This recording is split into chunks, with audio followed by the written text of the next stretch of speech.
안녕하세요. 오늘은 나치의 광기가 온 유럽을 집어삼키려던 그 시절, 한 도시가 품고 있던 가장 어둡고 추악한 비밀 속으로 여러분을 안내하려 합니다. 선과 악, 정의와 타락의 경계가 완전히 무너져 내린 곳, 바로 브레슬라우의 심장부로 저와 함께 들어가 보시죠. 이 모든 끔찍한 비극은요, 바로 이 한 문장에서 시작됩니다. 소녀의 배 안에서 살아있는 전갈들이 꿈틀거렸다. 와, 정말 상상만으로도 온몸에 소름이 돋지 않나요? 이 충격적인 문장이 바로 지금부터 우리가 파헤칠 거대한 미스테리의 시작을 알리는 신호탄이었던 거죠. 자, 첫 번째 이야기입니다. 기괴한 정갈 살인 사건. 때는 1933년 5월, 그러니까 히틀러가 권력을 잡은 지 불과 몇 달밖에 안 된 독일의 브레슬라우라는 도시입니다. 거리에는 나치의 깃발이 팔럭이고 도시 전체의 공기는 불신과 공포로 아주 무겁게 가라앉아 있던 그런 시절이었죠. 네, 바로 히틀러가 총리가 되면서 나치 시대가 본격적으로 막을 올리고 비밀 경찰, 게슈타포의 서슬퍼런 그림자가 도시를 뒤덮기 시작하던 바로 그 1933년 5월이었습니다. 이런 정치적인 혼돈 속에서 도시를 가로지르는 호화열차 안에서 발견된 한 구의 끔찍한 시신은요, 도시 전체를 그야말로 얼어붙게 만들었습니다. 희생자는 다름 아닌 아주 유력한 귀족의 17살 난 딸 마리에타였습니다. 그런데 현장은요, 단순한 살인사건이라고 하기엔 너무나도 귀기했습니다. 예리하게 갈라진 복부 속에서는 살아있는 전갈들이 꿈틀대고 있었고, 벽에는 피로 쓴 정체불명의 고대 시리아 문자가 남아있었죠. 이건 살인이 아니었습니다. 차라리 끔찍하고 뒤틀린 어떤 의식에 가까웠습니다. 자, 두 번째 이야기로 넘어가 보죠. 부패한 형사, 에버하르트 모크.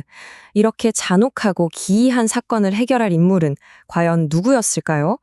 우리가 흔히 생각하는 그런 정의의 사도? 천만에요. 놀랍게도 그는 오히려 그 정반대에 훨씬 더 가까운 인물이었습니다. 그의 이름은 에버하르트 모크. 겉으로 보기엔 고전 문학을 전공한 엘리트 지식인이자 경찰 형사국의 부국장입니다. 하지만 그 실체는 완전히 달랐죠. 늘 술에 절어 폭력을 일삼고 권력자들의 치부를 약점 삼아 쥐고 흔들면서 자기 자리를 지키는 인물. 한마디로 선과 악의 경계에서 아슬아슬하게 줄타기하는 어찌 보면 지독하게 인간적인 악인이었던 겁니다. 맞아요.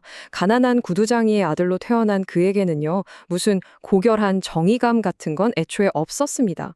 그를 움직이는 동력은 오직 하나, 바로 생존과 출세에 대한 욕망이었죠. 그리고 바로 그 점이 이 인물을 더 위험하면서도 동시에 더 매력적으로 만드는 부분입니다. 세 번째 이야기, 조작으로 끝난 첫 수사입니다. 하필이면 피해자의 아버지가 나치 정권의 핵심 실세였어요. 그는 당장 범인을 잡아내라면서 모크의 목을 조여오기 시작합니다. 자, 진실이냐 내 목숨이냐? 생존 본능이 전부인 모크가 어떤 길을 택했을지는 불보듯 뻔했죠. 진실을 파헤치는 대신 그는 아예 이야기를 만들어버립니다. 권력자의 압박에 못 이겨 적당한 희생양을 찾다가 당시 가장 만만한 표적이었던 무고한 유대인 상인을 범인으로 지목해버리죠. 이 냉혹하고 비열한 조작으로 그는 사건을 순식간에 종결시키고 놀랍게도 심지어 승진까지 하게 됩니다. 하지만 모크의 어깨에 새로 달린 그 계급장 뒤에는 끔찍한 고문 끝에 쓰러져간 한 무고한 영혼의 처절한 비명이 숨어 있었습니다. 이것이야말로 시대의 광기와 한 개인의 비열한 욕망이 만나서 빚어낸 끔찍한 비극이었죠. 네 번째 이야기입니다. 진짜 범인을 향한 추적. 그런데 말이죠. 이 거짓말로 모든 게 끝났을까요? 천만에요. 거짓은 더 큰 거짓을 부르고 피는 더 짙은 피를 부르는 법이죠. 그의 이 조작극은 이제부터 시작될 진짜 비극의 서막에 불과했습니다. 정말 아이러니하게도 진실을 묻어버렸던 모크는 이제 진짜 범인을 찾아내라 라는 명령을 받게 됩니다.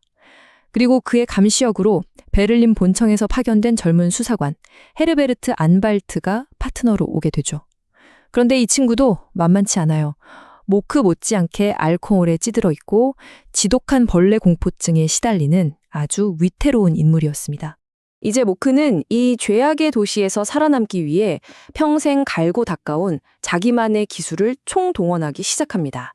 도시의 어두운 뒷골목 정보망을 풀가동하고 수단과 방법을 가리지 않는 불법과 협박, 그리고 게슈타포의 방해에 맞서는 폭력까지. 참 역설적이게도 그의 가장 더럽고 추악한 방식만이 진실로 향하는 유일한 길이 되어버린 겁니다. 자, 어느덧 5번째 이야기네요. 수사가 깊어지면 깊어질수록 이게 그냥 단순한 살인사건이 아니라는 게 서서히 드러나기 시작합니다. 그 스케일이, 정말 상상을 초월해요. 모든 단서가, 모든 증거가 마치 약속이라도 한 듯이 바로 이 하나의 숫자를 가리키고 있었습니다. 1205. 대체 이게 뭘까요? 무슨 암호일까요? 그리고 마침내 이 1205라는 숫자의 의미가 드러났을 때 사건은 1933년의 브레슬라우를 훌쩍 뛰어넘어 아득한 과거로 거슬러 올라갑니다. 무려 700년 전인 1205년, 십자군 전쟁 시대에 뿌려졌던 복수의 씨앗이 그 긴 시간을 건너뛰어 바로 이 나치의 독일에서 끔찍한 꽃을 피운 것이었습니다. 그렇습니다. 이 모든 건 한 개인의 범죄가 아니었던 겁니다. 무려 700년이라는 시간 동안 대를 이어서 원한을 키워온 고대 이슬람 종파의 어떤 비밀 결사, 그들이 벌이는 거대한 피해 복수극이었던 거죠. 그들의 저주가 마침내 브레슬라우를 덮친 겁니다. 자, 이제 마지막 장입니다. 이야기는 이제 한 형사의 추리극을 넘어서서 그 시대의 어둠과 인간의 본성에 대한 아주 근원적인 질문을 우리에게 던지기 시작합니다. 겉은 멀쩡해 보이지만 그 속은 온갖 범죄와 부패, 쾌락과 비밀, 그리고 광기로 뒤섞여 썩어 문드러진 도시. 바로 여기가 브레슬라우입니다. 자, 이런 시궁창 같은 곳에서 피어나는 정의라는 게 과연 어떤 모습일 수 있을까요? 그래서 이 이야기는 우리에게 어떤 완벽한 영웅을 보여주지 않습니다. 대신 자기 자신도 수많은 죄악을 저지른 어둠 속에서 발버둥치는 한 인간, 바로 안티히어로의 모습을 보여주죠. 어둠을 이기기 위해 기꺼이 더 짙은 어둠 속으로 걸어 들어가는 그의 모습은 우리에게 참 많은 생각을 하게 만듭니다. 결국 이 이야기는 우리 모두에게 이렇게 묻고 있습니다. 악의 시대를 살아남기 위해 당신은 어디까지 타락할 수 있습니까? 이 무거운 질문에 대한 답은 아마 우리 각자의 몫일 겁니다. 오늘 이야기는 여기까지입니다. 감사합니다.